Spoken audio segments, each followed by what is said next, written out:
A Shooting Star by MaggiMagic. They are close, aren't they? Ginny said with a sad little smile, fondly looking over to the couple at the balcony. A bit too close, if you ask me, Rolf said through gritted teeth, his eyes still trying to process the sight in front of him. Harry and Luna were standing side by side on the balcony, their elbows touching. Luna's streak of blonde hair was running through the long, slender fingers of Harry's right hand as she rested her head on his shoulder. Their backs were towards him, so Rolf couldn't make out their faces, but he was sure both of them were smiling up at the glowing orange sky overhead. Ginny's eyes turned onto him. Gently keeping down her cup of tea, made by Harry, on the table, she locked her hands together before beginning, "Look, Rolf, there is something you should know." Rolf scratched his head. "What?" "Actually, here." She took a deep breath before continuing. "Harry loves Luna." She finished lamely. The words sounded icy in his ears, but the effect it had on him was the exact opposite. Every drop of blood running through Rolf's veins started boiling. His heart was pounding so powerfully against his ribs that Rolf feared it would tear them apart. But even in the midst of all this, the foremost emotions dancing in his heart were anger. Pure, spiteful anger for Harry and betrayal from Luna, his wife. Harry loving Luna? A joke, probably. Scratch that. Probably not. In any other situation, Rolf would have shook off that phrase as a joke, a rumor at the most. But now, the sight of Harry and Luna, his Luna, standing right there, so close to each other, spoke volumes of the truth in Ginny's words. And it also explained why the two had run off from the table so soon to stand in the balcony. Together. He never realized he had stood up from his chair. Towering over a terrified-looking Ginny, he shouted, "You know it is my wife you are talking about!" "I know," Ginny said, staring right into his angry eyes. A few moments of silence followed. "I know," she repeated in a dangerously low whisper. Deciding that summoning Luna and storming out of Harry's house would probably be a very bad idea, Rolf sat back down. However, he didn't forget to groan in disgust as he did so. "Aren't you angry?" Rolf confronted her with the essential question. If he was honest, the sole reason he asked that was that he was trying to bring Ginny onto his side so that they could join forces in rebuking Harry together. Ginny looked startled. "Why should I?" "Ginny," Rolf began with gritted teeth, "doesn't it sting your heart to see your husband being involved with another woman?" Ginny just stared at him for a few seconds. Rolf waited patiently. Finally, a tear leaked out of her left eye.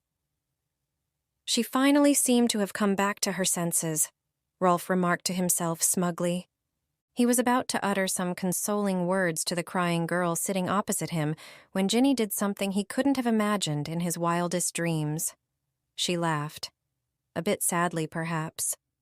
But she did laugh. "No, Rolf," she replied on recovering from her hysterics. "It doesn't." "May I ask, why is that?" A flabbergasted Rolf asked. Was this Ginny he was talking to at all, or was it someone under polyjuice? Rolf narrowed his eyes in suspicion. "Yes, it did hurt me quite a lot at first." Ginny began in a low tone, putting a hand over her heart. "Knowing Harry loved her, I still remember how I shouted at him and even asked for a divorce. We didn't speak for days afterwards." "What made you change your mind then?" Ginny shot a brilliant smile at him. "I think the most important thing I realized was that Harry wasn't involved with Luna in any way, at least not the way you are insinuating. It isn't like he doesn't love me." Rolf widened his eyes in surprise. "You just told he loves Luna." "Yes, but he loves me too." "Did Harry himself tell you he loved Luna?" Rolf asked, his outrage having been entirely washed away by a huge tide of confusion. "Yes," Ginny said. "He himself told me that about a couple of years ago." "And still you aren't angry with him?" Ginny shook her head. "No, not anymore. Fortunately, I did manage to see through my rage all the good things. How can anything be good in here? Harry never cheated on me, Ginny firmly declared. He knew he loved Luna, still he compromised his commitment to our marriage. He doesn't dwell on what he lost. He doesn't behave like a stupid, sad moron all the time. He tries to, and succeeds in keeping me happy. And to be honest, that is all I want from a husband. I see, Rolf said thoughtfully. No offense, but why didn't he marry Luna if he loved her? I met Luna many years after your marriage. Good question, Rolf. Ginny smiled. Let's just say he realized it on the night before our marriage. And still he didn't call off the wedding? No, he didn't, Ginny replied softly, his face shining with pride. That's why I think he's such a great man, Rolf. He never hurts anyone, even if it means hurting himself. Hermione always said it was his saving people thing. I disagree. I call it his kindness. And that's why I love him so much. A brief silence ensued as the words sunk deep inside Rolf, right into his heart. I am still finding it hard to believe he loves you. He posed his final question. I mean, Rolf started explaining when Ginny raised an eyebrow. Just look at the two of them over there. Ginny leaned forward before speaking. I will tell you something he told me. Something that washed away all the anger and doubt from my mind, she stated, her voice wet with emotion. Rolf frowned. And what is that? Ginny gulped, a tear shining in her eye. He told me that, while he loves me with all his heart, he loves Luna with all his soul. Look, Harry! Luna screeched into the sky.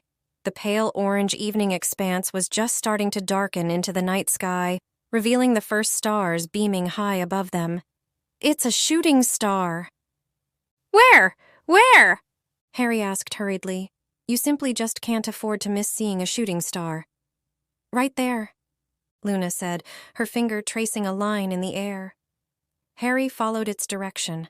When his gaze finally landed on the spectacular sight, he gasped. In the quiet velvet expanses of the now pitch-dark sky, a solitary shooting star painted a fleeting masterpiece across the celestial canvas. A luminous streak, like a cosmic brushstroke, etched its path through the inky darkness, leaving a trail of brilliance in its wake. The surrounding stars, though numerous and steadfast, seemed to bow in deference to the ephemeral visitor. The air was hushed, as if the whole universe held its breath in awe of the majestic entity. The radiant tail of the shooting star sparkled with ethereal hues, shimmering blues, purples, and soft greens, a palette borrowed from dreams and woven into the fabric of the cosmos. Harry could hear the sound of wonder and longing ringing in his ears, while at the same time filling his broken heart up to the brim. He had almost given up hope of ever seeing Luna in this lifetime. But today, at 6 o'clock, his whole world suddenly turned bright when he opened the door and came face to face with none other than Luna, his long-lost friend, Luna. His Luna, accompanied by her husband, Rolf Scamander, was it? He was so happy to see her after all these years. He had missed her terribly. Out of the corner of his eyes, Harry saw Luna closing her eyes. Smiling, Harry followed suit and made a wish. Well, what did you wish for?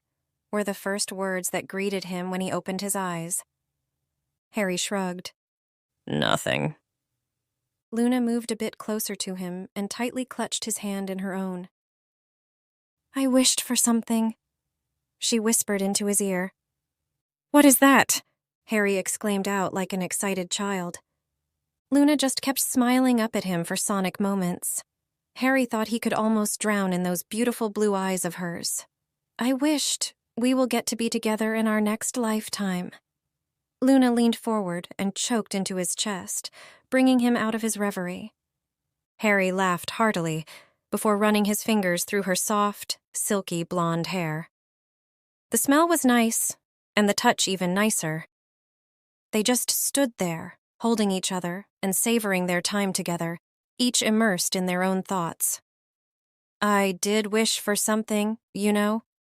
Harry finally declared, earning a surprised scowl from Luna.